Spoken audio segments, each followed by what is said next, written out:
ವಿದೇಶಗಳಿಂದ ಬೆಂಗಳೂರು ವಿಮಾನ ನಿಲ್ದಾಣಕ್ಕೆ ಬಂದವರ ಬಳಿ 3,000ಕ್ಕೂ ಹೆಚ್ಚು ಆಮೆ ಉಡ ಪತ್ತೆ. ಬೆಂಗಳೂರು ವಿಮಾನ ನಿಲ್ದಾಣದಲ್ಲಿ 3,000ಕ್ಕೂ ಹೆಚ್ಚು ಆಮೆಗಳು ಹಾಗೂ ಉಡಗಳನ್ನು ವಶಪಡಿಸಿಕೊಳ್ಳಲಾಗಿದೆ.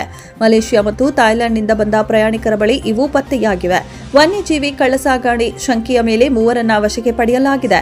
ವಶಪಡಿಸಿಕೊಂಡ ಆಮೆಗಳನ್ನು ಅವುಗಳ ಮೂಲ ದೇಶಗಳಿಗೆ ಕಳುಹಿಸಿಕೊಡಲಾಗಿದೆ. ವಿಚಿತ್ರ ಪ್ರಕರಣವೊಂದರಲ್ಲಿ ವಿದೇಶಗಳಿಂದ ಬೆಂಗಳೂರು ವಿಮಾನ ನಿಲ್ದಾಣಕ್ಕೆ ಬಂದ ಪ್ರಯಾಣಿಕರ ಬಳಿ 3,000ಕ್ಕೂ ಹೆಚ್ಚು ಆಮೆ ಉಡ ಆಫ್ರಿಕನ್ ಆಮೆಗಳು ಪತ್ತೆಯಾಗಿವೆ.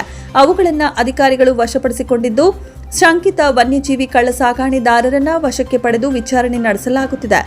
ಥಾಯ್ ಏರ್ವೇಸ್ ವಿಮಾನದಲ್ಲಿ ಥಾಯ್ಲೆಂಡ್ನಿಂದ ಶನಿವಾರ ಬೆಳಗ್ಗೆ 11:17ಕ್ಕೆ ಬೆಂಗಳೂರು ವಿಮಾನ ನಿಲ್ದಾಣಕ್ಕೆ ಬಂದಿಳಿದ ಬಾಲಸುಬ್ರಹ್ಮಣ್ಯನ್, ಷಣ್ಮುಖಂ, ವಿಜಯರಾಘವನ್, ಧನ್ಪಾಲ್ ಹಾಗೂ ಭಾನುವಾರ ಮಲೇಷ್ಯಾದಿಂದ ಬಂದ ಅರುಣ್ ಕುಮಾರ್ ನಾರಾಯಣಸ್ವಾಮಿ ಎಂಬುವರ ಬಳಿಯಿಂದ ಆಮೆ ಉಡ ಆಫ್ರಿಕನ್ ಆಮೆಗಳನ್ನು ವಶಪಡಿಸಿಕೊಳ್ಳಲಾಗಿದೆ.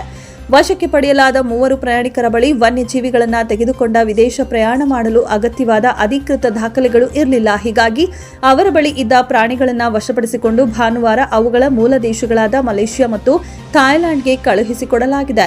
ಶಂಕಿತರನ್ನ ವಿಚಾರಣೆಗಾಗಿ ವಶಕ್ಕೆ ಪಡೆಯಲಾಗಿದೆ ಎಂದು ಮೂಲಗಳು ತಿಳಿಸಿವೆ. ಕಳೆದ 2 ತಿಂಗಳುಗಳಲ್ಲಿ ಬೆಂಗಳೂರು ವಿಮಾನ ನಿಲ್ದಾಣದಲ್ಲಿ ವನ್ಯಜೀವಿ ಕಳ್ಳಸಾಗಣೆ ಪ್ರಕರಣಗಳು ಆತಂಕಕಾರಿಯಾಗಿ ಹೆಚ್ಚಾಗಿವೆ. ಆದರೆ ಚೆನ್ನೈ ವಿಮಾನ ನಿಲ್ದಾಣದಲ್ಲಿ ವನ್ಯಜೀವಿ ಕಳ್ಳಸಾಗಣೆ ಪ್ರಕರಣ ಕಡಿಮೆಯಾಗಿವೆ. ಮರಿ ಪ್ರಾಣಿಗಳನ್ನೇ ಹೆಚ್ಚಾಗಿ ಕಳ್ಳಸಾಗಣೆ ಮಾಡಲಾಗುತ್ತಿದೆ. ಯಾವುದೇ ಸಮಸ್ಯೆ ಇಲ್ಲದೆ ಕಳ್ಳಸಾಗಣೆ ಮಾಡುವುದಕ್ಕಾಗಿ ಆ ಪ್ರಾಣಿಗಳಿಗೆ ಕಡಿಮೆ ಡೋಸ್ನ ನಿದ್ರಾ ಔಷಧ ನೀಡಲಾಗುತ್ತದೆ ಎಂದು ವನ್ಯಜೀವಿ ಅಪರಾಧ ನಿಯಂತ್ರಣ ಬ್ಯೂರೋದ ಅಧಿಕಾರಿಯೊಬ್ಬರು ತಿಳಿಸಿರುವುದಾಗಿ ಡೆಕ್ಕನ್ ಹೆರಾಲ್ಡ್ ವರದಿ ಮಾಡಿದೆ. ಮಲೇಷ್ಯಾದಿಂದ ಭಾರತಕ್ಕೆ ಕಳ್ಳಸಾಗಣೆ ಮಾಡಲಾಗುವ ಕೆಂಪು ಕಿವಿಯ ಆಮೆಗಳು ಬಹಳ ಬೇಗ ಮತ್ತು ಹೆಚ್ಚಿನ ಪ್ರಮಾಣದಲ್ಲಿ ಕಳ್ಳಸಾಗಣೆ ಮಾಡಲಾಗುವ ಪ್ರಭೇದಗಳಲ್ಲಿ ಒಂದಾಗಿವೆ. ಕಳೆದ ವಾರವಷ್ಟೇ ಕೆಂಪೇಗೌಡ ವಿಮಾನ ನಿಲ್ದಾಣದಲ್ಲಿ 3,000 ಆಮೆಗಳನ್ನು ವಶಪಡಿಸಿಕೊಳ್ಳಲಾಗಿತ್ತು.